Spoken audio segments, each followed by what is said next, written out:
Rich, you just seen your team beaten 3-0 in the County Cup against a very good Knaresborough Town. A bit of a strange question, but what's your first impressions of the game? First impressions of the game were that I think from the off, they probably two things today. Well, it had to be right. They coped with the conditions better than we did. That pitch was horrendous, but they coped with it well. We didn't. And the second thing I'd probably say is that they had that little bit more energy levels in terms of oomph. They wanted it more than we did. And I think if you do those two things at this level, then realistically you've got a 90-95% chance of winning a game, and we just didn't get either of those right today. I mean, to be fair, you've been struggling all season with injuries, and we're starting to get some players back for this game. So on one face of it, you could say that you were reasonably back to full strength, but on another, the players are only just coming back from injury, so that probably affected the outcome of the game as well? Possibly, yeah. I mean, when you've had 4 players off in your last game and you've not trained for 2 weeks, but I don't want to take anything away from that. It's not about excuses. We weren't good enough today. Yeah, it's not ideal when you don't train over a period of time, and it's not ideal when people are struggling with injuries, but realistically, injuries or no injuries, we put 15 out there today and we should have done better. First half, it was actually fairly even. I mean, you went in at half time 0-0. It was a very even game, both teams having good chances.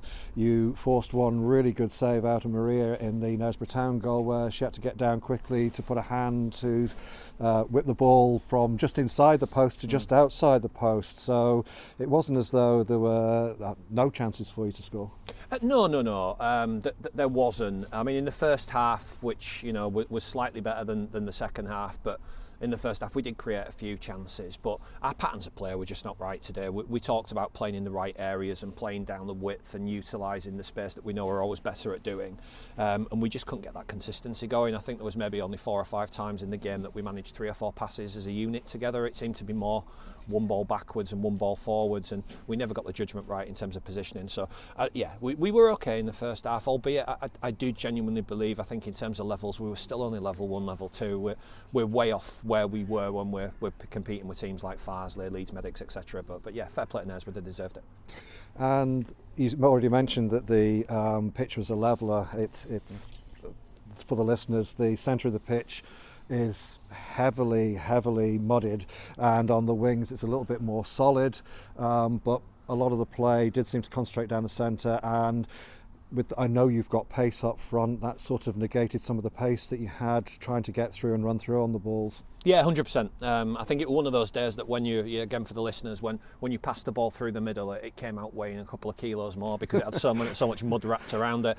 So you had to overhit a ball every time, and how many balls were underhit today by many players on both teams. So I think it was a leveller to a certain degree, but I do bring it back to, I think Knaresborough coped better with that.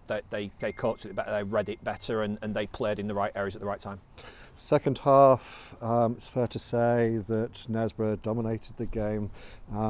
You did have a few chances, but there were no real clear-cut chances that you created. Yeah, absolutely spot on. Second half was very disappointing. We talked about what we needed to do at half-time. We genuinely thought that 0-0 at half-time, given the way that we played, we were lucky. Because we knew that we were not quite at it. So we were like, okay, let's lift the levels, let's learn from what we've done in that first half, let's come out and do that. And almost immediately, I think from kick-off, we reverted back to type and started doing everything through the middle again and not utilising the width. The couple of chances we got that you allude to, they came in the last 4 or 5 minutes. We've gone to 3 at the back. We've thrown an extra striker on up top, and we've tried to overload their defence. But the half chances more than anything else. I think we've got to take this game, as I've just said to the ladies there, and take it with a smile and realise that it's a cup game. Yeah, we've lost a game, which means we don't get another game this season. But realistically for us now, it's about getting those players back to 100% fitness, getting back on the training ground, and trying to finish the season as strong as we can in the league. I was going to say, I mean, the cup tends to be seen as a free hit in some ways. It's a one-off. If you get through, it's great. If you don't get through, nothing ventured, nothing gained. But what this game, I suppose, does give you is another 90 minutes in legs that of players that are coming back. So there's the positive to take, I suppose. Yeah, there's not many positives you can take from today. But yeah, I think that is something. If those players that have come back from injury are still not injured after playing under those conditions, that is a bonus. But let you know, nobody likes to lose a football match. But again, you know, hats off to Knaresborough, they deserved it. And realistically, from our perspective, we're bitterly disappointed with the performance. But again, you know, good luck to Knaresborough next round. Fantastic. Well, good luck for the rest of the season, and we'll see you down at Station View at some point in the next few weeks. Cheers, Mark. Much appreciated.